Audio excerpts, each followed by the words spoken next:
Hello my dear aspirants. 10 days का current affairs collection जो देता है आपको सिलेक्शन लेकर के मैं प्रेजेंट हूँ। पहला क्वेश्चन है, who is new army vice chief? Pushpendra Singh, Sanjay Vatsayan, AP Singh, doctor Dinesh Kumar Tripathi. तो कौन है भारत के नए आर्मी वाइस चीफ? तो राइट आंसर है लेफ्टिनेंट जनरल पुष्पेंद्र सिंह। ये भारत के 48वें गवर्नर जनरल माने आर्मी वाइस चीफ बनाए गए हैं, सक्सीडिंग एनएस राज सुब्रमणी। ठीक है। और इस समय भारत के 47वें नेवी वाइस चीफ भी बनाए गए हैं, जिनका नाम है vice admiral Sanjay Vatsayan, B वाले हैं। और एपी सिंह जो हैं वो 28th एयर चीफ मार्शल हैं भारत में इस समय। और Dinesh Kumar Tripathi currently 26th navy chief हैं। उपेंद्र द्विवेदी जो हैं वो 30th आर्मी चीफ हैं। ठीक है। भारत के अनिल चौहान जो सेकंड सीडीएस हैं, पहले सीडीएस बिपिन रावत जी थे। हेडक्वार्टर तीनों फोर्सेस तीनों कहाँ है? न्यू दिल्ली में है। और supreme commander of the Indian arm forces कौन होते हैं? भारत के राष्ट्रपति होते हैं। ये तीनों फोर्सेस जो होती हैं इसको मिलाकर और एक इंडियन कोस्ट गार्ड, ये चार चीज़ें जो होती हैं ये सब मिनिस्ट्री ऑफ डिफेंस के अंतर्गत आती हैं, रक्षा मंत्रालय के। और 2024 को रक्षा मंत्रालय ने टेक्नोलॉजी एब्जॉर्प्शन ईयर के रूप में मनाया। 2025 को ईयर ऑफ रिफॉर्म्स के रूप में मनाया जाता है। आर्मी डे 15 जनवरी को मनाया जाता है। नेवी डे 4 दिसंबर को मनाया जाता है। और एयर फोर्स डे 8 अक्टूबर को मनाया जाता है। इसको आप तीनों चीज को याद रखिएगा, इसको मैंने जो अभी बताया है। सेकंड क्वेश्चन है, who is appointed as the director general of RPF? RPF के अभी डायरेक्टर जनरल कौन बनाए गए हैं? इसको याद रखिएगा। इसमें नाम है Satyapal Malik, Shibu Soren, doctor A Rajarajan, Sonali Mishra. Right answer है सोनाली मिश्रा। इनके बारे में जान लीजिए। पहली औरत हैं 143 वर्ष आरपीएफ की स्थापना में, जिसकी स्थापना की गई थी शुरू में। आज भी है। रेलवे की जो प्रॉपर्टीज होती है उनकी सुरक्षा के लिए, तो वो इसकी सबसे बड़े अधिकारी के रूप में आई हैं। इसका सबसे बड़ा अधिकारी जो होता है उसको डीजी कहते हैं, डायरेक्टर जनरल, हिंदी महानिदेशक कहते हैं। तो सोनाली मिश्रा पहली औरत हैं जो डीजी बनी है आरपीएफ की। आरपीएफ का मतलब होता है रेलवे प्रोटेक्शन फोर्स। अब यहाँ पर आपको थोड़ा सा बता दें, आरपीएफ, जीआरपी और जीआरपी जो होती है गवर्नमेंट रेलवे पुलिस होती है। यह स्टेट गवर्नमेंट की होती है। जिस जिस स्टेट में रेलवे लाइन होती है, पुलिस स्टेशन होते हैं, वहाँ की स्टेट गवर्नमेंट के द्वारा जीआरपी होती है, यानी गवर्नमेंट रेलवे पुलिस। और आरपीएफ जो होती है रेलवे प्रोटेक्शन फोर्स, यह रेलवे डिपार्टमेंट का होता है, यानी सेंट्रल गवर्नमेंट की होती है। आरपीएफ, जीआरपी, आरपीएसएफ, तो तीनों का अंतर जान लीजिए। पहले आरपीएफ को फुल फॉर्म जान लीजिए। आरपीएफ का फुल फॉर्म होता है रेलवे प्रोटेक्शन फोर्स, यानी रेलवे सुरक्षा बल। जीआरपी का फुल फॉर्म होता है गवर्नमेंट रेलवे पुलिस, राज्य की रेलवे पुलिस। और आरपीएसएफ का मतलब railway protection special force. RPF जो होती है under the ministry of railway, focuses on the security of railway property and passengers, while GRP, a state police force, is responsible for maintaining law and order and investigating crimes with railway premises। और RPSF देखो, RPF railway की protection, passengers और train की ये सब सुरक्षा RPF के जिम्मे है। लेकिन कोई लॉ एंड ऑर्डर की बात है तो ये जीआरपी का काम है, स्पेशली स्टेशन और उसके 1 किलोमीटर के दायरे में। आरपीएसएफ क्या होता है? ये स्पेशल टास्क फोर्स है विद इन आरपीएफ। आरपीएफ के ही अंदर आरपीएसएफ एक स्पेशल टास्क फोर्स है, रेलवे प्रोटेक्शन स्पेशल फोर्स। जब कोई बहुत बड़ी सिक्योरिटी सिचुएशन आती है, हाई रिस्क सिचुएशन आती है, तब आरपीएसएफ काम करता है। ये तीनों में अंतर है, रिमेंबर रखिएगा। उसके बाद है, where is Kheer Ganga river recently in news? कहाँ? अच्छा हाँ, इसमें अभी और नाम है, तो जैसे सत्यपाल मलिक, तो याद रखिए सत्यपाल मलिक अभी ये गवर्नर जो रहे हैं जम्मू कश्मीर, बिहार, मेघालय के, ये मतलब नहीं रहे, ये इनका देहांत हो गए, स्वर्गवास हो गए हैं। शिबू सोरेन ये भी नहीं रहे हैं, झारखंड मुक्ति मोर्चा के फाउंडर और झारखंड के पूर्व मुख्यमंत्री रहे हैं, ये भी नहीं रहे हैं। और उसके बाद है ए राज राजन को जान लीजिए, appointed as the new director of Vikram Sarabhai Space Centre Thiruvananthapuram Kerala. Kerala में जो विक्रम साराभाई स्पेस सेंटर है उसके ये डायरेक्टर बनाए गए हैं, तो बहुत इंपॉर्टेंट है, याद रखिएगा। उसके बाद है where is Kheer Ganga river, जो अभी रिसेंटली न्यूज में रही है। उत्तर प्रदेश, पंजाब, लद्दाख, उत्तराखंड। तो राइट आंसर है उत्तराखंड। अभी 5 अगस्त 2025 को यहाँ पर बादल फटने की वजह से भयंकर तबाही, और जिससे इस खीर गंगा नदी ने मतलब बहुत ही ज़्यादा तबाही मचाया है, जिनमें 4-5 लोगों की मौत भी बता रहे हो गई, कई लोगों की, और कई लोग तो लापता हो गए हैं, घर मकान सब बर्बाद हो गए हैं। इसको याद रखिए, खीर गंगा। इसके बारे में जान लीजिए। खीर गंगा जो है श्रीकंठ पर्वत से उत्तरकाशी जिले के धराली गांव के पास भागीरथी में मिलती है। धराली गांव ही वो गांव है जो बर्बाद हुआ है। तो उत्तरकाशी जिला है जहाँ से गंगा यमुना ये सब निकलती हैं, और वो धराली गांव के पास भागीरथी में निकलती है खीर गंगा, और भागीरथी की सहायक नदी है। तो इसको आप जानते रहिए, बहुत ही ज़्यादा इम्पोर्टेंट है ये, और वेरी वेरी इम्पोर्टेंट है ये। तो इसमें वैज्ञानिक लोग बता रहे हैं, तो आपको इतना याद रहा खीर गंगा कहाँ से निकलती है, किसकी सहायक नदी है, और अभी क्यों न्यूज में रही, तो इसने बादल फटने की वजह से, चूंकि धराली के बता रहे हैं कि जो यहाँ पर पर्वत हैं इसके चारों तरफ वो बहुत ऊंचे ऊंचे हैं, और जहाँ से बादल निकल नहीं पाए, नमी ज़्यादा थी, और वहीं बरसात कर दिए। और बादल फटना तो जानते हैं, बहुत कम समय में बहुत ज़्यादा पानी बरसना ही बादल फटना का कहलाता है घटना, ज्योग्राफी का टर्म है। उसके बाद है पंजाब। तो पंजाब के बारे में जान लीजिए। पहला स्टेट है empanel sign language experts under the Juvenile Justice Act 2015, जिसने साइन लैंग्वेज को क्या कर दिया है, जुवेनाइल जस्टिस एक्ट में जोड़ दिया है, इम्पैनल कर दिया है। और इसने lifts ban 28 year old ban on heritage sports, legalised bullock carts, dog races, horse races and pigeon races. मतलब इन सारी चीज़ों को इसने, जो 28 साल का इस पर प्रतिबंध था, उसने हटा लिया पंजाब ने। अब वहाँ पर dog races, bullock carts, horse races, pigeon races, ये कबूतर की लड़ाई, कुत्तों की माने भाग दौड़, हॉर्स घोड़े ओड़े की, सबको वहाँ पर लीगलाइज कर दिया गया, यानी ये कानूनन सही है। ये पंजाब गवर्नमेंट ने किया, जिसकी राजधानी क्या है भाई, चंडीगढ़ है, और भगवंत मान सिंह वहाँ के सीएम है। उसके बाद है लद्दाख। लद्दाख की चर्चा में रहा, तो लद्दाख में अभी इसरो ने होप मिशन को किया है, उसको लॉन्च किया है। होप मिशन में इसमें हिमालयन, इसका फुल फॉर्म है Himalayan outpost for planetary exploration. इसमें गगनयान के दौरान, एक 10 डे मिशन था, गगनयान के दौरान जब हमारे यात्री जाएंगे वहाँ पर, तो कैसे फील करेंगे स्पेस में, वैसे फीलिंग करने के लिए वही चीज़, वैसे ही वातावरण वहाँ पर लद्दाख में ये किया गया 14,000 फीट के ऊंचाई पर। इसको याद रखिएगा, होप मिशन किसने अभी किया है, इसरो ने किया है। कहाँ किया, लद्दाख में किया। क्यों किया, गगनयान यात्रियों के माने उनके बॉडी पर, और उसमें कैसे वो वहाँ पर माने ह्यूमन बॉडी और माइंड पर क्या प्रभाव पड़ेगा उसको जानने के लिए। उसके बाद उत्तराखंड मैंने बता ही दिया। चौथा क्वेश्चन है, who is recently honoured with the 43rd Lokmanya Tilak national award. अभी किसको 43वां लोकमान्य तिलक अवार्ड से सम्मानित किया गया है, तो इसमें देख लीजिए, नितिन गडकरी, शाहरुख खान, विक्रांत मैसी, नरेंद्र मोदी। तो राइट आंसर है नितिन गडकरी, जो हमारे यहाँ के यूनियन रोड ट्रांसपोर्ट मिनिस्टर हैं, उन्हीं को दिया गया है। और इसमें दूसरा नाम है शाहरुख खान, विक्रांत मैसी। ये दोनों 71st जो नेशनल फिल्म अवार्ड बांटा गया है, अभी डिस्ट्रीब्यूट किया गया है, उसमें ये दोनों बेस्ट एक्टर हुए हैं। जवान के लिए शाहरुख खान को, और 12th फेल के लिए विक्रांत मैसी को। और रानी मुखर्जी को बेस्ट एक्ट्रेस मिला है मिसेस चटर्जी वर्सेस नॉर्वे के लिए। इसको रिमेंबर रखिए। नरेंद्र मोदी जी, अभी इन्होंने 12th पीएम किसान सम्मान निधि स्कीम को रिलीज किया है, 20th इंस्टॉलमेंट, 20वीं किस्त वाराणसी से। और इन्होंने इनाग्रेट किया MS Swaminathan centenary international conference in New Delhi, जिसकी थीम रही है evergreen revolution the path to organic happiness. इसमें पहली बार नाइजीरिया के साइंटिस्ट को माने सम्मानित किया गया है।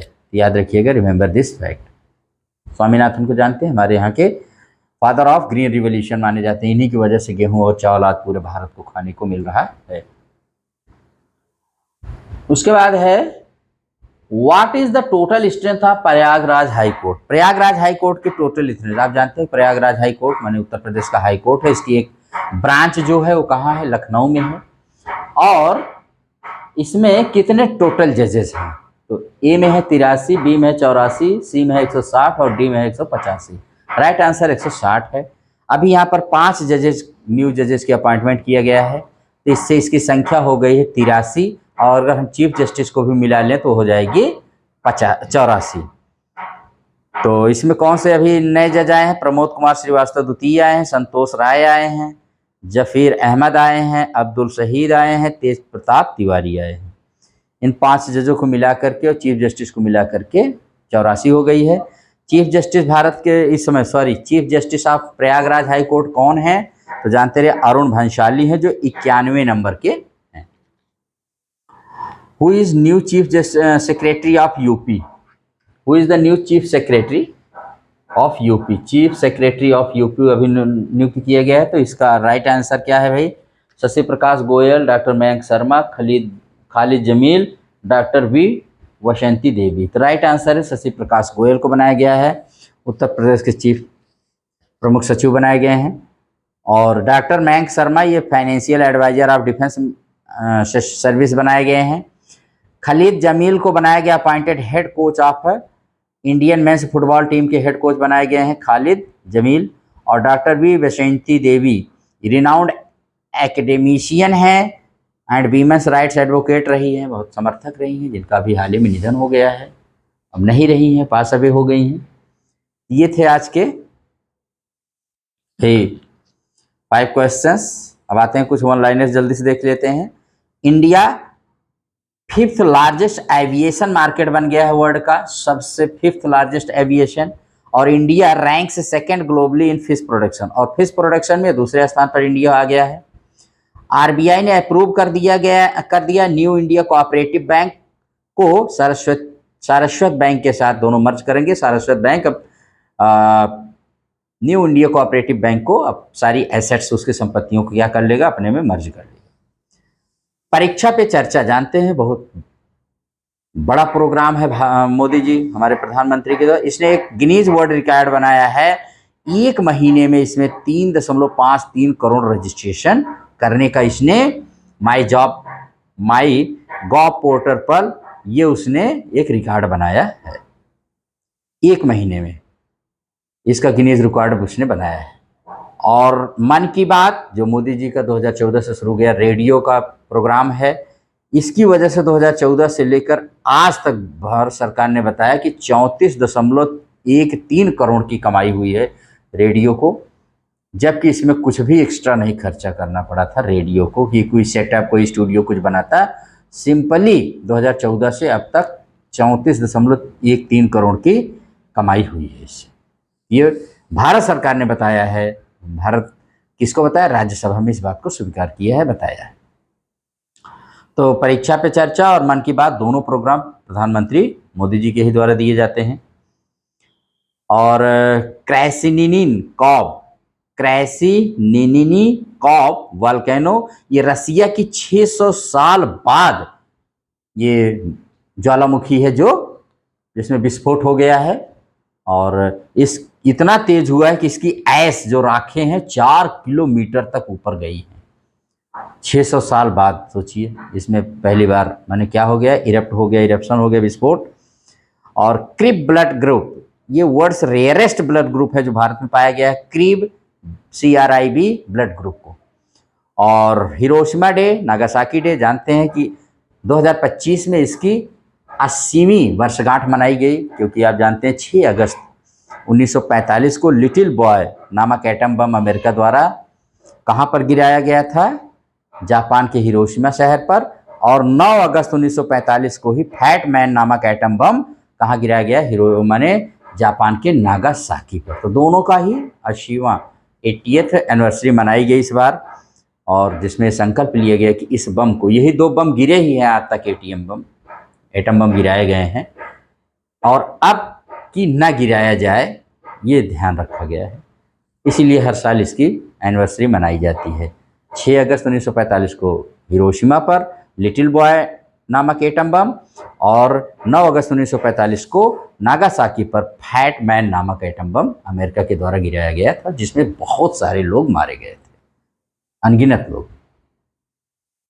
उसके बाद है भारत टैक्सी। ओला और उबेर के अल्टरनेटिव के रूप में, विकल्प के रूप में 8 मेजर कोऑपरेटिव्स ने ये भारत टैक्सी नामक एक सेवा शुरू की है, अभियान शुरू किया है, जानते रहिए। भारत जेन आई, भारत का अपना जनरेटिव आर्टिफिशियल इंटेलिजेंस है।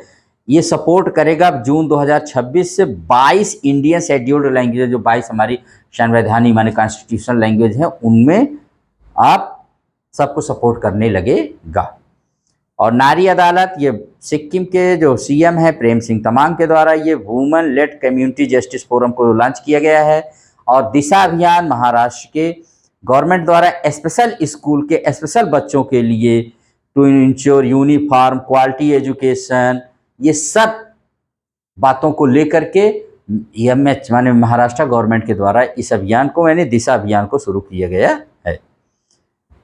तमिलनाडु ने अपनी खुद की स्टेट एजुकेशन पॉलिसी लॉन्च की है, जिसमें उसने नेशनल एजुकेशन पॉलिसी के 3 language formula, early public exams and common entrance test, इन सब से हट करके वो फोकस करेगा science, artificial intelligence and English पर फोकस करेगा।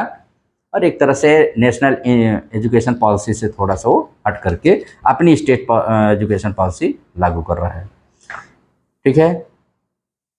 लद्दाख ऑफिशियली अनाउंस्ड अगस्त 12 एज सफाई आंदोलन day for Indus river conservation. 12 अगस्त को लद्दाख ने सफाई आंदोलन डे के रूप में इंडस रिवर माने सिंधु नदी के में उसमें जो गंदगी है उसमें उसको दूर करने के लिए ये मनाएगा हर साल 12 अगस्त को। ठीक है, सफाई आंदोलन डे। क्यों? क्योंकि अभी इंडस रिवर के जो वाटर है उसमें पता चला आर्सेनिक की मात्रा बहुत ज़्यादा है, जो बहुत खतरनाक तत्व होता है पानी में पाया जाता है। और इस mission Indus aims to reduce pollution and protect the river's biodiversity के लिए शुरू किया गया है। India has sent a consignment of humanitarian aid to the people of Syria. Syria के लिए मानवीय सहायता भारत ने भेजी है, जिसमें essential medical supplies and anti cancer drugs हैं। सीरिया की राजधानी दमास्कस है, सीरियन पाउंड वहाँ की करेंसी है। Syria is a country in the West Asia में है। सीरिया जानते रहिए वेस्ट एशिया की कंट्री है।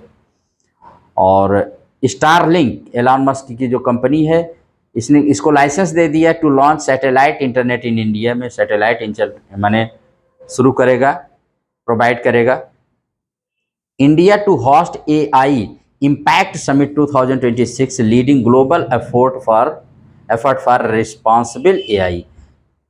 भारत AI इम्पैक्ट समिट 2026 में इसकी मतलब होस्ट करेगा इसको। और रातिड़िया री ढेरी ये हड़प्पन साइट है, डिस्कवर्ड इन जैसलमेर राजस्थान। राजस्थान के जैसलमेर में ये हड़प्पन स्थल है जिसकी अभी खोज की गई है। It is the first known Indus valley settlement in Jaisalmer district. और जैसलमेर डिस्ट्रिक्ट का ये पहला हड़प्पा स्थल है जो माने सिंधु घाटी सभ्यता से संबंधित है। याद रखिएगा, रातड़िया री ढेरी और रुद्राष्ट्रा। इंडियन रेलवे ने इसका ट्रायल रन अभी किया है। ये एशिया की सबसे बड़ी मालगाड़ी है जो 4.4 किलोमीटर है। 7 इंजन मिलकर के इसको मैंने खींचे हैं। और इसने the trial covered 209 kilometre from Ganjkhwaja Uttar Pradesh to Garhwa Jharkhand के बीच ये चली है।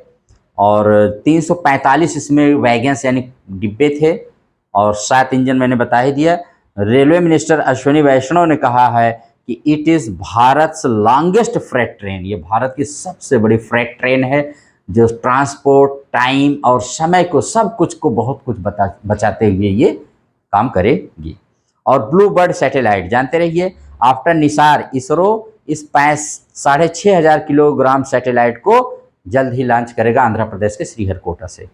और सप्तशुर फेस्टिवल बिम्स्टेक कंट्रीज जो है, जो 7 देशों का कंट्रीज ग्रुप है, ये सप्तशुर फेस्टिवल अभी बिम्स्टेक ट्रेडिशनल म्यूजिक फेस्टिवल सप्तशुर, इसका आयोजन अभी नई दिल्ली में किया गया।